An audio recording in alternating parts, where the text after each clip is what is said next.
नमस्कार, मैं हूं नदीम अहमद और आप देख रहे हैं खबरें अभी तक। और आज बात करेंगे हम व्यक्ति विशेष में एक ऐसे मुख्यमंत्री का जिसने हिंदुस्तान की सियासत में अपने धमक से बहुत ज़्यादा ही हमेशा सुर्खियां बटोरी। वो है पश्चिम बंगाल की मुख्यमंत्री ममता बनर्जी। ममता बनर्जी का आज जन्मदिन है, यानी 5 जनवरी 1955 को जन्मे ममता बनर्जी बंगाल की सियासत का एक ऐसा नाम है जो बेहद ही खास है। बंगाल की सियासत में दीदी के नाम से मशहूर ममता बनर्जी अपने व्यक्तित्व और अपने सियासी दांव-पेच की वजह से जानी जाती हैं। कभी वामपंथियों का गढ़ माना जाने वाला बंगाल में वामपंथियों को उखाड़ फेंकने वाली ममता बनर्जी 2011 से बंगाल की सियासत में कब्जा है। आज जन्मदिन की विशेष में हम आपको बताएंगे कि ममता बनर्जी कैसे हिंदुस्तान की राजनीति में आए, क्या वो कांग्रेस में थी या उन्होंने अलग कैसे पार्टी बनाई, इस बारे में भी बताएंगे। और आपको एक खास बात ये भी बताएंगे कि ममता बनर्जी कैसे देश की पहली महिला रेल मंत्री बनी, समेत आपको ये भी बताएंगे कि अपने सादगी जीवन और बेहद ही सार्वजनिक जीवन में शालीनता से पेश आने वाली ममता बनर्जी को राजनीति में बेहद ही पक्का खिलाड़ी माना जाता है। ऐसा ही आज एक हमारे पास पूरा बायोग्राफी हमने बनाई है ममता बनर्जी की जिंदगी से जुड़ी हुई, जिसमें हम आपको बताएंगे कि ममता बनर्जी ने अपने जिंदगी में कितने दुख सहे, इसके बाद उन्होंने बंगाल की सियासत की क्वीन कैसे बन गई और कैसे ममता बनर्जी आज वामपंथियों के लिए तो मुसीबत है ही, तो दूसरी तरफ भाजपा के लिए वो कम मुसीबत नहीं है। भारतीय जनता पार्टी बंगाल की सियासत में आना चाहती है, लेकिन उसके लिए सबसे बड़ी रोड़ा है वहां की मुख्यमंत्री ममता बनर्जी, क्योंकि ममता बनर्जी की धाक है बंगाल में। ऐसे में भारतीय जनता पार्टी को ममता बनर्जी को बंगाल की सत्ता से बेदखल करना इतना आसान नहीं है। क्या कुछ है ये पूरा मामला, देखिए एक खास रिपोर्ट में। साल 2019 को पश्चिम बंगाल की राजधानी कोलकाता की ऐतिहासिक ब्रिगेड परेड मैदान में विपक्षी दलों की महारैली में मुख्यमंत्री और तृणमूल कांग्रेस प्रमुख ममता बनर्जी जब तमाम नेताओं के साथ हाथ उठाकर लाखों की भीड़ की ओर देख रही थी, तब उनकी निगाहें दरअसल प्रधानमंत्री की कुर्सी पर थी। उसके ठीक एक पखवाड़े के बाद शारदा चिटफंड घोटाले के सिलसिले में कोलकाता की पुलिस आयुक्त राजीव कुमार से सीबीआई पूछताछ की कोशिशें में रात को 8:30 बजे महानगर के धर्मतल्ला इलाके में ममता ने जब अचानक धरने पर बैठने का फैसला किया, तब भी उनकी निगाहें उसी कुर्सी पर थी।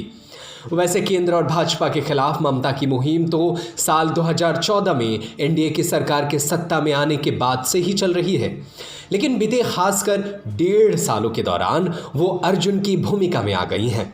अब उनकी मछली की आंख के अलावा कुछ नहीं सूझ रहा है। मछली की आंख यानी प्रधानमंत्री की कुर्सी।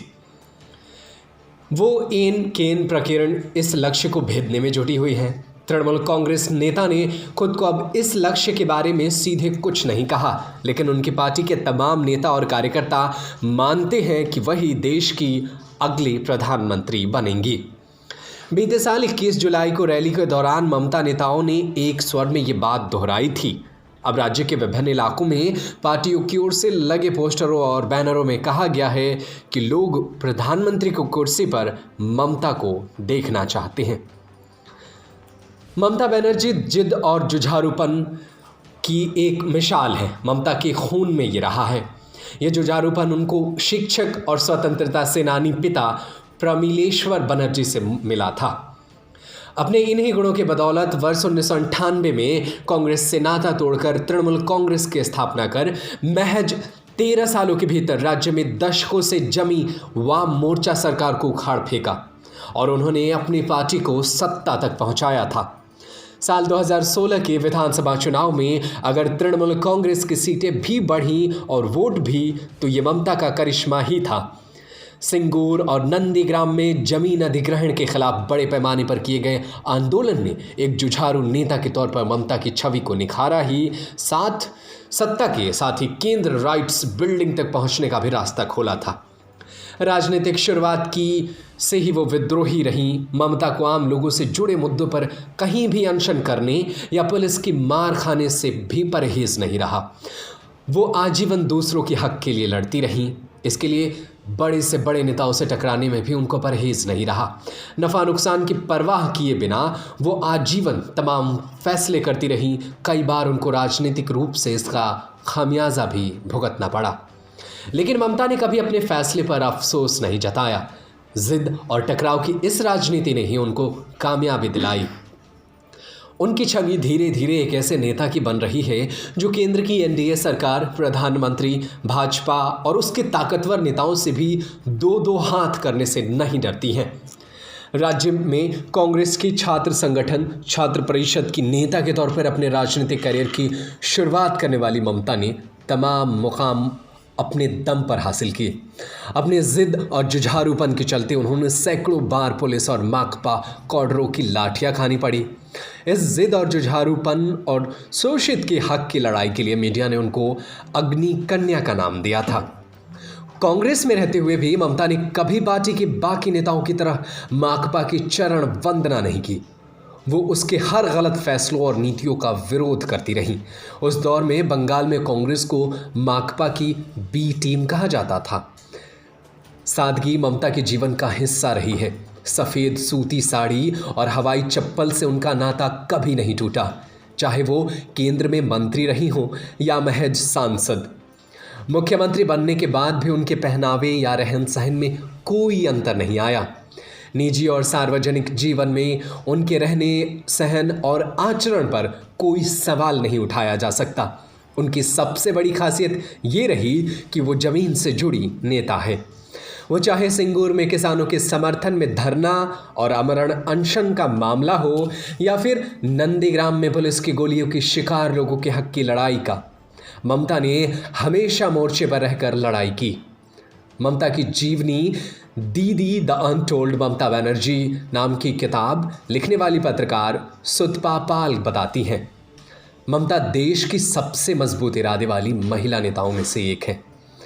इस पुस्तक में उन्होंने लिखा है कि अपने राजनीति के अनूठे स्वरूप और विद्रोही स्वभाव की वजह से दीदी ने अपने करियर में कई ऐसी चीज़ों को संभव कर दिखाया जिसकी उससे पहले कल्पना तक नहीं की जा सकती।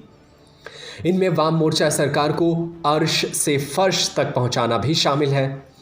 ममता के जीवन पर डी कोडिंग दीदी नाम का पुस्तक लिखने वाली पत्रकार डोला मित्रा कहती है, देश में किसी और महिला नेता की गतिविधियों के प्रति लोगों में उतनी दिलचस्पी नहीं रहती जितनी दीदी के नाम से मशहूर ममता बनर्जी के प्रति रहती है।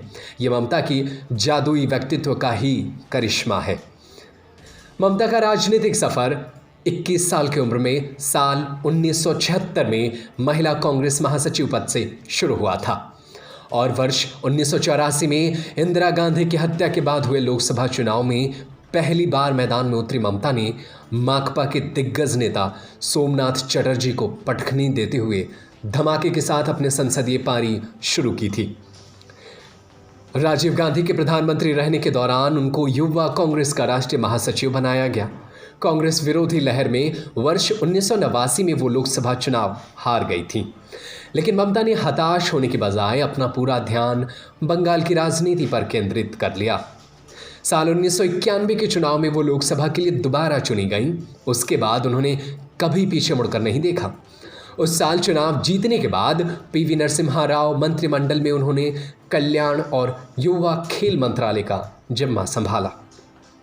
लेकिन केंद्र में महज 2 साल तक मंत्री रहने के बाद ममता ने केंद्र सरकार की नीतियों के विरोध में कोलकाता के ब्रिगेड परेड ग्राउंड में एक विशाल रैली का आयोजन किया और मंत्रिमंडल से इस्तीफा दे दिया।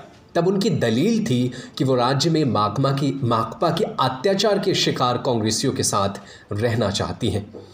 ममता के राजनीतिक जीवन में एक मोड़ तब आया जब 1998 में कांग्रेस पर माकपा के सामने हथियार डालने का आरोप लगाते हुए उन्होंने अपनी नई पार्टी तृणमूल कांग्रेस बना डाली। ममता की पार्टी ने जल्द ही कांग्रेस से राज्य के मुख्य विपक्षी दल की गद्दी भी छीन ली। साल 2011 के विधानसभा चुनाव में उन्होंने अकेले अपने बूते पर तृणमूल कांग्रेस को सत्ता के शिखर तक पहुंचा दिया। राजनीतिक करियर की शुरुआत से ही ममता एकमात्र मकसद बंगाल की सत्ता से वामपंथियों को बेदखल करना था। इसके लिए उन्होंने कई बार अपने सहयोगियों बदले।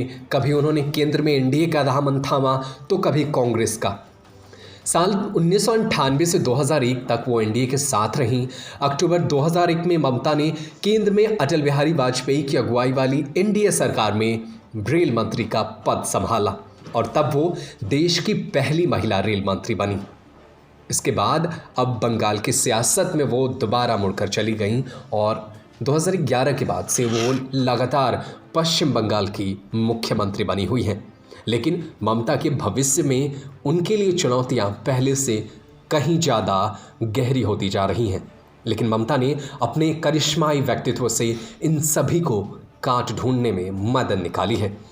फिलहाल बंगाल की सियासत में ममता बनर्जी को बेदखल करने के लिए भाजपा ने कमर कस लिया है। भाजपा की रणनीति की काट में ममता बनर्जी लगातार लोगों से जनसंपर्क कर रही हैं और विकास की राजनीति को सामने लाने की कोशिश कर रही हैं। तो दूसरी तरफ मुसलमानों की राजनीति करने वाले असदुद्दीन ओवैसी जैसे नेता बिहार में करिश्माई कमाल दिखाने के बाद से बंगाल की सियासत में भी एंट्री मारने की कोशिश कर रहे हैं। ऐसे में ममता बनर्जी को अपनी गद्दी बचाए रखना इस साल सबसे मुश्किल दौर में जाएगा। देखना होगा कि ममता बनर्जी अपनी इस कुर्सी को कितने करिश्माई ढंग से बचाती हैं या फिर वो इस साजिशों में हार का सामना करती हैं। न्यूज़ रूम से नदीम अहमद की report. Subscribe to our YouTube channel and press the bell icon to get the latest updates.